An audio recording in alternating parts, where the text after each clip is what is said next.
اللہ وبرکاتہ۔ اعوذ باللہ من الشیطان الرجیم، بسم اللہ الرحمن الرحیم۔ الحمدللہ رب العالمین والصلاة والسلام علی نبیہ وحبیبہ محمد وآلہ وصحبہ اجمعین، اما بعد فاعوذ باللہ من الشیطان الرجیم، بسم اللہ الرحمن الرحیم۔ قال اللہ تبارک و تعالی فی القرآن المجید والفرقان الحمید وعاشروہن بالمعروف۔ صدق اللہ مولانا العظیم وبلغنا رسولہ النبی الامین المکین المتین الکریم، ونحن علی ذالک ما قال من الشاہدین والشاکرین والحمد للہ رب العالمین۔ بزرگوں، دوستوں، عزیز بچوں، اس سے پہلے کہ میں کچھ عرض کروں اور آپ سماعت کریں، آئیے حصول برکت کے لیے بارگاہ رسالت مآب میں درود پاک پڑھ لیں۔ اللہم صلی وسلم علی سیدنا محمد، بارک وسلم وسلم علیک وعلی آلک واصحابک اجمعین۔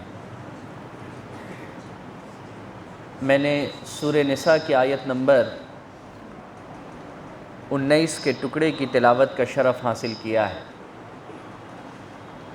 جس کا سیدھا سادہ سا ترجمہ یہ بنتا ہے کہ اللہ رب العزت نے اپنی بیویوں کے ساتھ بھلائی کرنے کا حکم فرمایا ہے کہ تم اپنی بیویوں کے ساتھ بھلائی سے پیش آؤ، ان کے ساتھ تم بھلائی کرو۔ جہاں اللہ تبارک و تعالیٰ نے ہر عورت کو یہ حکم دیا ہے کہ وہ اپنے خاوند کے حکم کے تابع رہے، اپنے خاوند کی فرما برداری کریں، اپنے خاوند کی بات مانیں، وہیں اللہ تبارک و تعالیٰ نے خاوند کو یہ حکم دیا ہے کہ وہ اپنی بیوی کے ساتھ حسن سلوک سے پیش آئے۔ دوستو، یہ بات قابل غور ہے کہ اسلام ایک ایسا دین کامل ہے جس کے اندر ہر انسان کو برابری کے ساتھ جینے کا حق دیا گیا ہے۔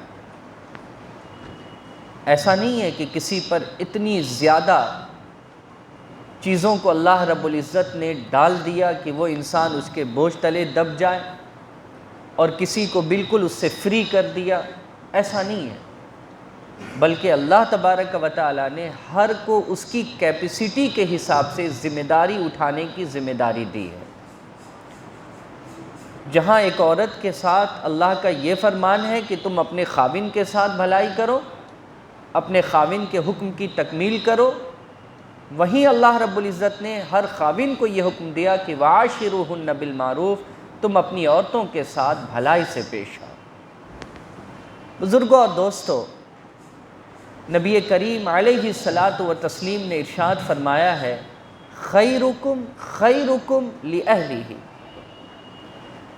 جس کا معنی یہ بنتا ہے کہ تم میں سے سب سے بہتر شخص وہ ہے جو اپنے گھر والوں کے لیے اچھا ہو، جو اپنے گھر والوں کے لیے اچھا ہو۔ اب گھر میں کون ہے؟ بیوی ہے، بچے ہیں، ان کے لیے وہ اگر اچھا ہے، رسپانسبل ہے، تو آقا کریم نے فرمایا تم میں سے سب سے بہتر وہ شخص ہے۔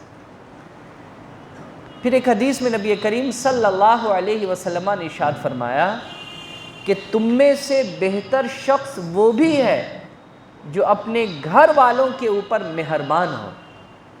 مہربان کا بھی لفظ حضور نے فرمایا، اور بھلائی کرنے کی بھی بات نبی کریم صلی اللہ علیہ وسلم نے فرمائی۔ مہربان کا مطلب کیا ہوتا ہے؟ میں تو اگر آپ کو سادے سادے لفظوں میں سمجھاؤں تو میں یہی سمجھاؤں گا کہ مہربان کا مطلب یہ ہوتا ہے کہ ایک آدمی کے پاس اتنی طاقت ہے کہ وہ سامنے والے کو کچل دے، مسل دے، اس کی چھوٹی سی غلطی پر اسے پکڑے اور اٹھا کر اس کو پھینک دے، اسے رگڑ دے، بالکل ختم کر دے اس کو، مگر ان تمام طاقتوں کے باوجود وہ کمزور انسان پر گرفت نہیں کرتا، بلکہ اس کی بڑی سی بڑی غلطیوں کو دیکھ کر نظر انداز کرتا ہے اور اسے معاف کر کر کے اس پر اپنی مہربانی لٹا دیتا ہے۔ اس کو مہربان کہتے ہیں۔ اللہ کو اسی لیے کہا جاتا ہے کہ اللہ رحمان ہے، دنیا کی کوئی چیز اس کی طاقت کے آگے ٹک سکتی ہے؟ بولیے نا۔ وہ ہماری چھوٹی سی غلطی پر چاہے تو ہمیں جہنم میں اٹھا کر کے پھینک دے، کسی کی طاقت ہے کہ اس کے چنگل سے وہ باہر نکل جائے؟ مگر وہ کیا کہتا ہے؟ وہ کہتا ہے کہ تم چھوٹی سی نیکی کرو نا، ہم تمہاری بڑی برائی کو دیکھ کر نظر انداز کریں گے اور چھوٹی اچھائی کو دیکھ کر ہم تمہیں جنت میں داخل کر دیں گے۔ یہ اللہ کا جو عمل ہے نا، اسی عمل کی وجہ کر اس نے خود کو مہربان کہا اور دنیا اسے مہربان کہتی ہے، رحمان کہتی ہے۔ طاقت رکھتے ہوئے سامنے والی کی غلطی کو نظر انداز کر دینا، معافی دے دینا اور اس پر شفقت کرنا، یہی مہربانی کہلاتی ہے۔ تو آقا کریم علیہ الصلاۃ والتسلیم نے ہر مرد کو مخاطب کرتے ہوئے فرمایا کہ تم میں سے بہتر شخص وہ ہے جو مہربان ہو۔ بھلائی کرنا ایک الگ چیز ہے اور مہربان ہونا ایک الگ چیز ہے، اس لیے میں نے دو حصے میں اس بات کو آپ کے سامنے رکھی ہے۔ بزرگوں اور دوستو، بالیقین اس میں کوئی شک نہیں ہے کہ چاہے جسم کے طاقت کے معاملے میں ہو یا عقل کے معاملے میں ہو، مرد عورت سے زیادہ ہے، مرد عورت سے زیادہ ہے، مگر آقا کریم علیہ الصلاۃ والتسلیم نے فرمایا کہ تم میں سے بہتر مرد وہ ہے جو اپنی عورت پر مہربان ہو۔ یعنی ایک مرد چاہے تو چھوٹی سی غلطی پر اپنی بیوی کو سزا دے دے، جو آج کل کے لوگ کرتے ہیں۔ وہ تو بہانے تلاشتے ہیں اپنے گھر کی عورتوں کو ستانے کے لیے، مارنے کے لیے، پیٹنے کے لیے، وہ تو بہانے تلاشتے ہیں۔ لیکن آقا کریم علیہ الصلاۃ والتسلیم نے کیا فرمایا؟ بہتر شخص وہ ہے جو مہربان ہو، جو چھوٹی چھوٹی غلطیوں پر نظر نہ ڈالے بلکہ بڑی غلطیوں کو بھی معاف کرے اور اس پر مہربانی کرتے، اس کے ساتھ شفقت سے پیش آئے، اس کے ساتھ نرمی سے پیش آئے، اس کے ساتھ بھلائی سے پیش آئے۔ یہ دو حدیث جو میں نے آپ کے سامنے پڑھی ہے، اس کے پڑھنے کا مقصد یہ ہے کہ مسلم معاشرے میں آج اگر نظر اٹھا کر کے دیکھا جائے تو سب سے زیادہ گھروں کے اندر بگاڑ اسی وجہ کر ہے کہ مرد خود کو طاقتور اور عورتوں کو کمزور سمجھ کر ان پر ظلم کرتا ہے۔ بزرگوں اور دوستو، ہم سب کو اس بارے میں غور اور فکر کرنی ہے کہ آج ہم عورت کے مقابلے بالیقین طاقتور ہیں، لیکن کیا اللہ کے مقابلے میں بھی ہم طاقتور ہیں؟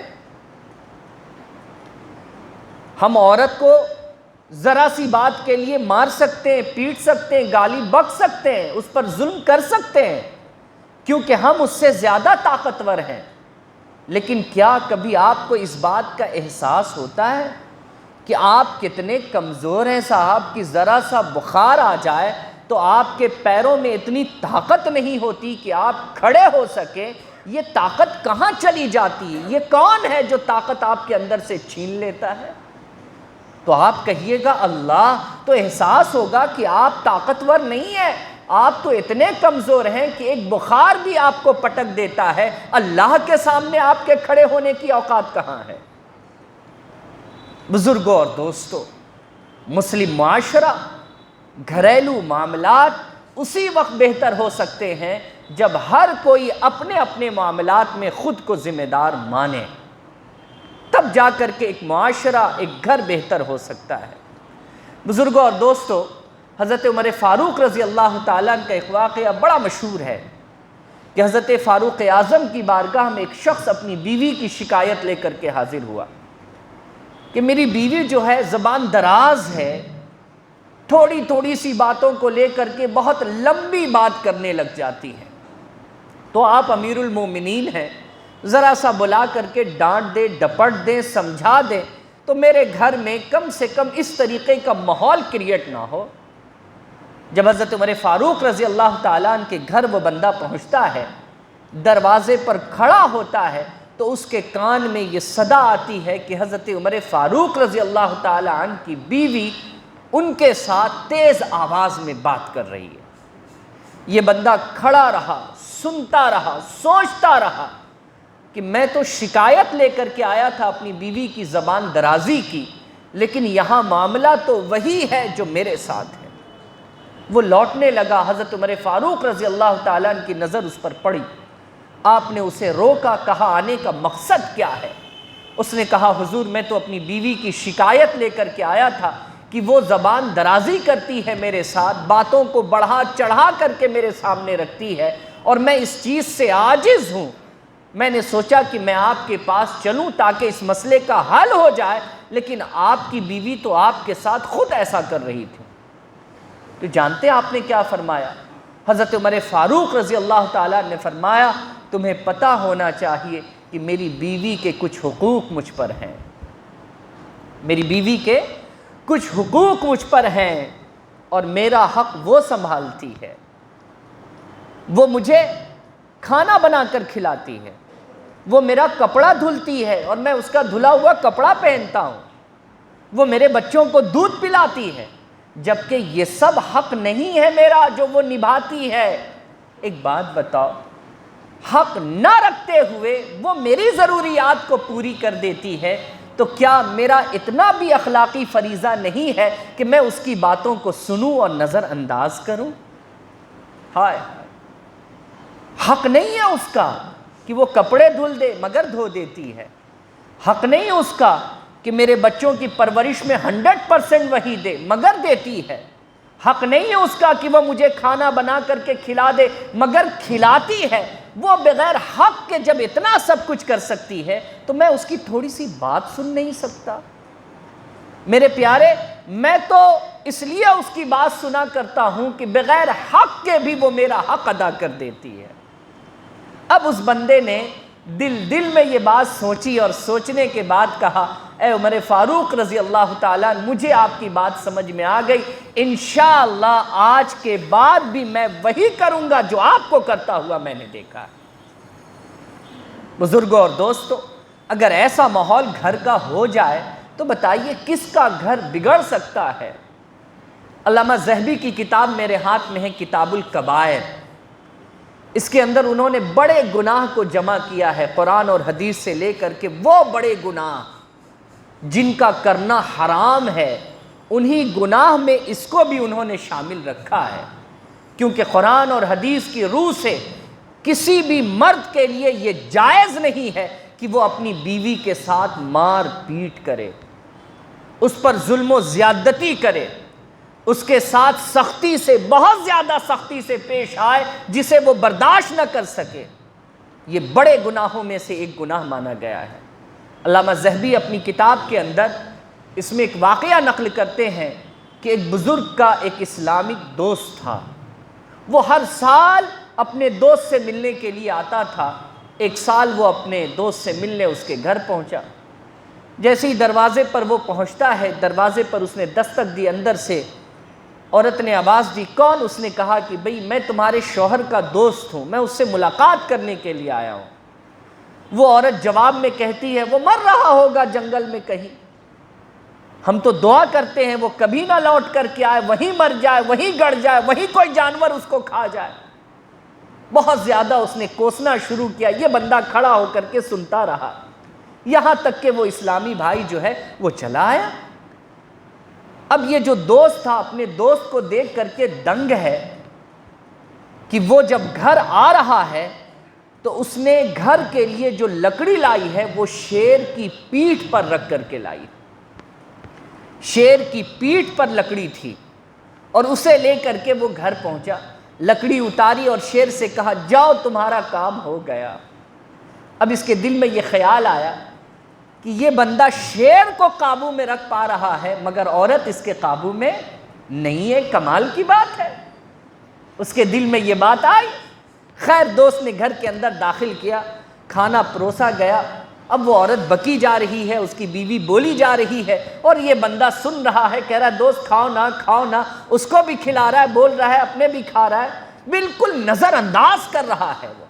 خیر آئی گئی بات ختم، بندہ چلا گیا۔ دوسرے سال پھر وہ لوٹا، جب دوسرے سال لوٹا اپنے دوست سے ملنے کے لیے تو نقشہ بالکل الٹا تھا۔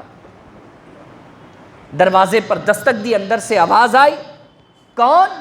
اس نے کہا بھائی میں تمہارے شوہر کا اسلامی بھائی ہوں، ملاقات کے لیے آیا ہوں۔ اس نے کہا اللہ ان پر رحم کرے، صبح جاتے ہیں شام کو آتے ہیں، بہت پریشان رہتے ہیں، اللہ پاک ان کی مشکلات کو آسان کرے۔ دعا دینے لگ گئی بیوی، اور اسی اسنا میں پھر وہ اسلامی دوست بھی چلایا، مگر اس بار کیا دیکھا کہ لکڑی شیر کی پیٹھ پر نہیں ہے بلکہ لکڑی ان کی خود کی پیٹھ پر ہے، ان کی خود کی پیٹھ پر ہے۔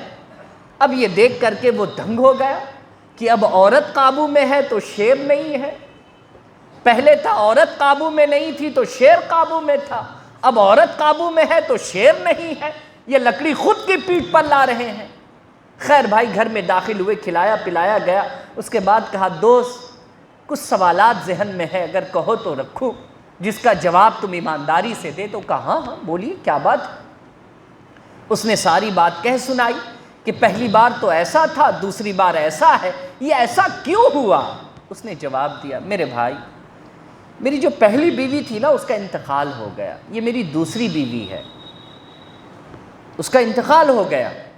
وہ جب میرے ساتھ اس طریقے سے پیش آتی تھی جو کچھ تم نے دیکھا، میں اس پر صبر کرتا تھا، میں برداشت کرتا تھا، تو اللہ تبارک و تعالیٰ نے میرے صبر کے نتیجے میں اللہ نے شیر کو بھی میرے لیے میرے حکم کے تابع کر دیا۔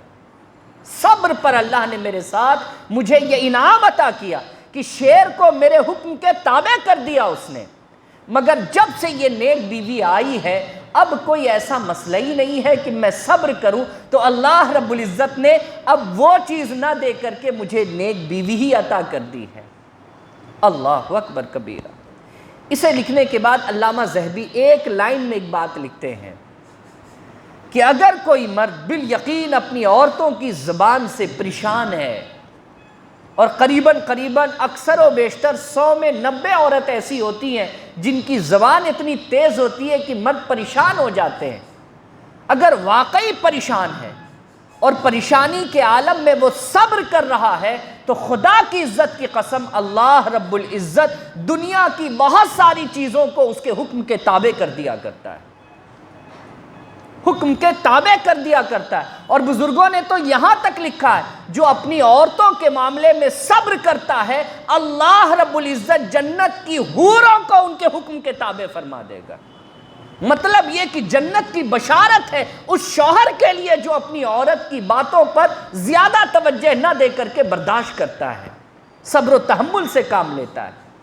بزرگوں اور دوستوں، یہ ساری باتیں بتانے کا جو لب لباب اور مقصد ہے وہ یہ ہے کہ ہمارے معاشرے میں یہ جو عورت اور مرد، جو میاں اور بیوی کے درمیان جو اختلافات پیدا ہو رہے ہیں، اس کی سب سے بڑی وجہ یہ ہے کہ اسلامی تعلیم سے دور رہنا، قرآن کے فرامین سے دور رہنا، آقا کریم کی سنت سے دور رہنا، بزرگوں کی تاریخ سے دور رہنا۔ اگر یہ چیزیں ہمارے اندر ہوتی تو آج ہمارے معاشرے میں اس قدر بگاڑ نہ ہوتا، آج ہمارا گھر نہ ٹوٹتا، آج ہمارے بچے ایسے نہ ہوتے جیسے ہیں آج کے وقت میں۔ بزرگوں اور دوستو، یہ سارے واقعات سنانے کا مقصد یہ ہے، یہ حدیثیں جو میں نے آپ کے سامنے پڑھی ہیں ان کا مقصد یہ ہے کہ خدا را اپنے گھر کا ماحول بہتر رکھیں، اپنے گھر کا ماحول بہتر رکھیں۔ یہ جو عورتیں ہوتی ہیں نا، آقا کریم علیہ الصلاۃ والتسلیم نے ان کے بارے میں ایک عربی کا لفظ فرمایا ہے، عوان۔ یہ عوان کے معنی کیا ہوتا ہے؟ قیدی کے۔ نبی کریم صلی اللہ علیہ وسلم نے فرمایا کہ عورتیں تمہارے گھر میں تمہارے حکم کے لیے قید بند رہتی ہیں۔ بات بھی صحیح ہے، مجھ سے پوچھ کر کہیں جاؤ نہیں، مجھ سے پوچھے بغیر کوئی اندر آئے نہیں، تم باہر جاؤ نہیں، ایک قیدی کی طرح ہوا کرتی ہیں۔ تو آقا کریم نے فرمایا کیا ایک جیلر کو یہ شبہ دیتا ہے کہ وہ اپنی قیدیوں پر ظلم کرے؟ کیا بات آقا کریم نے کہی! کہا اچھا جیلر وہ ہے جو اپنی قیدیوں کے ساتھ ایسا برتاؤ کرے جیسا کہ وہ اپنے گھر والوں کے ساتھ برتاؤ کرتا ہے۔ مطلب یہ ہے گھر والوں سے مراد جیسا کہ وہ اپنے ساتھ اپنے لیے برتاؤ کرتا ہے ویسا ہی وہ اپنی بیوی کے ساتھ کرے، ویسا ہی وہ اپنی بیوی کے ساتھ بھلائی کرے۔ بزرگوں اور دوستو، احمد آباد کی گھٹنا نے پوری دنیا کو ہلا کر کے رکھا ہوا ہے، پورا ہندوستان اس معاملے میں سوچنے پر مجبور ہے۔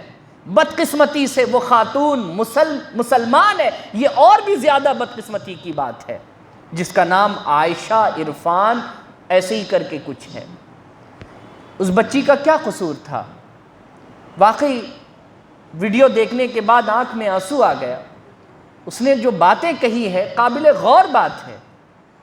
اپنے باپ سے کہہ رہی ہے کیس کو آپ وڈرا کر لیجئے, ختم کیجئے. اپنوں سے لڑنے کا کیا فائدہ, اپنوں سے لڑا نہیں جاتا. اور میں اللہ کے سامنے جا کر یہی سوال کروں گی, اللہ کون سی کمی تھی مجھ میں, یا کون سی کمی تھی مجھ میں کہ تو نے میری تقدیر کو ایسا لکھ دیا کہ میں اپنے شوہر سے محبت کرتی ہوں لیکن میرا شوہر مجھ سے محبت نہیں کرتا. وہ جہیز کا پجاری ہے, وہ لالچی ہے دنیا کی دولت کا. ہائے افسوس, صد افسوس, چند روپوں کی خاطر ایک ایسا مرد جو اپنی بیوی کی جان لے رہا ہے. کیا انجام ہوگا ایسے لوگوں کا؟ جہنم کے کس طبقے میں گریں گے یہ لوگ؟ کیا حالت ہوگی ان کی؟ مجھے سوچ کر ڈر لگتا ہے ایسے مردوں کے بارے میں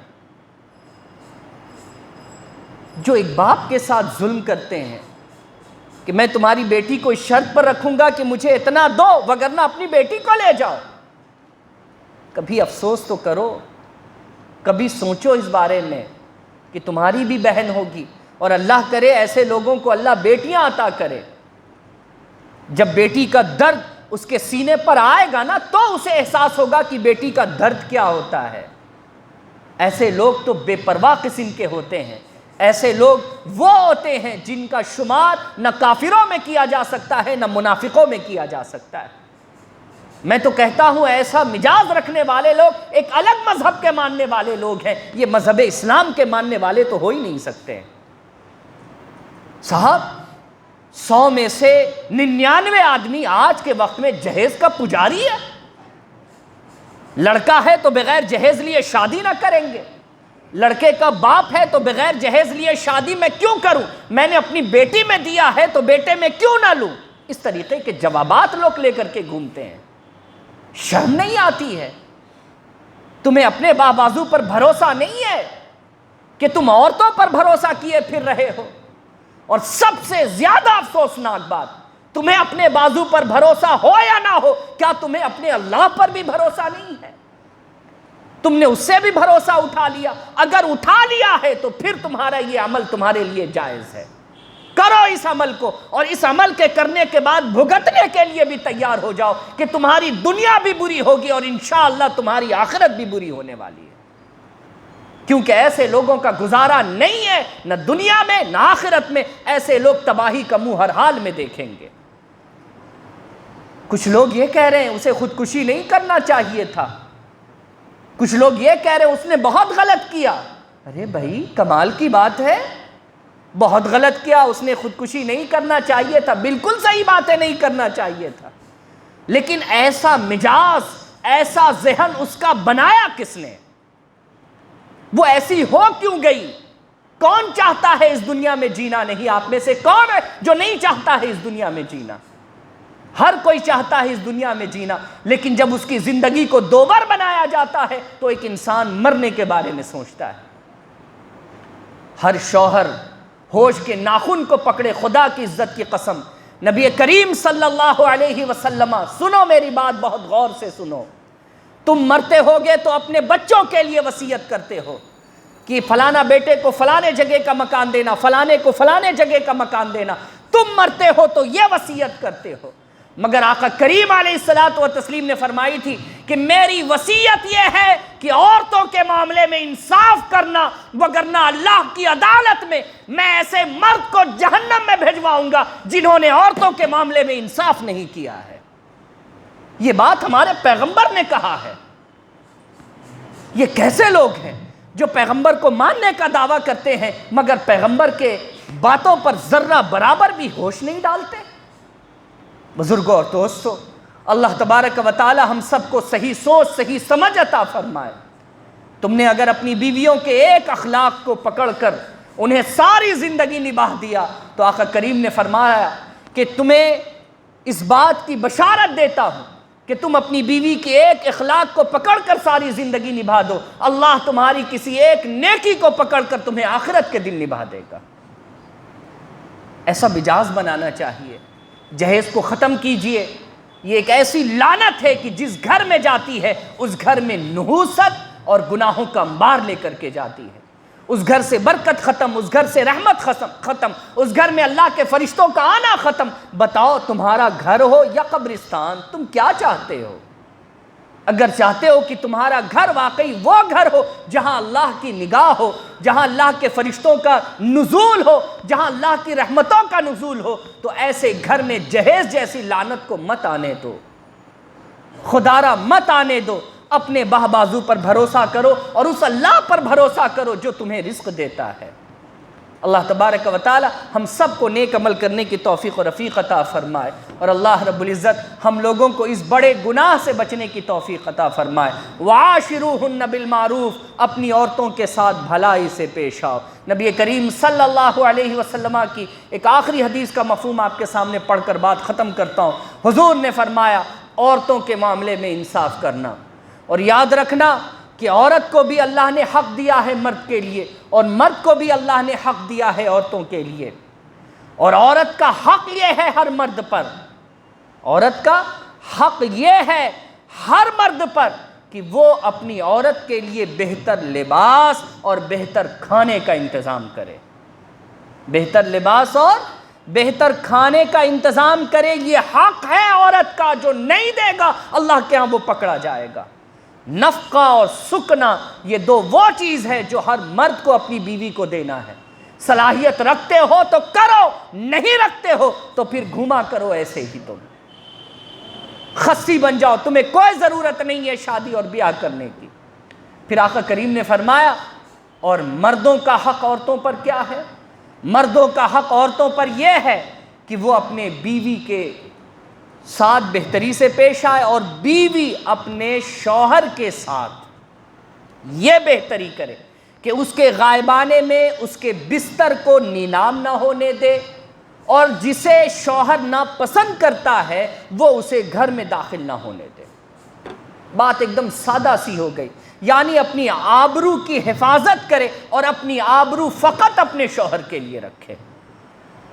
اور عورت کا حق مرد پر یہ ہے کہ اس کے لیے بہتر کھانا اور لباس کا انتظام کرے، لیکن مرد تو اب یہ چاہتا ہے کہ لباس اور کھانے کا انتظام بیوی کے گھر سے ہو جائے جہیز کی شکل میں۔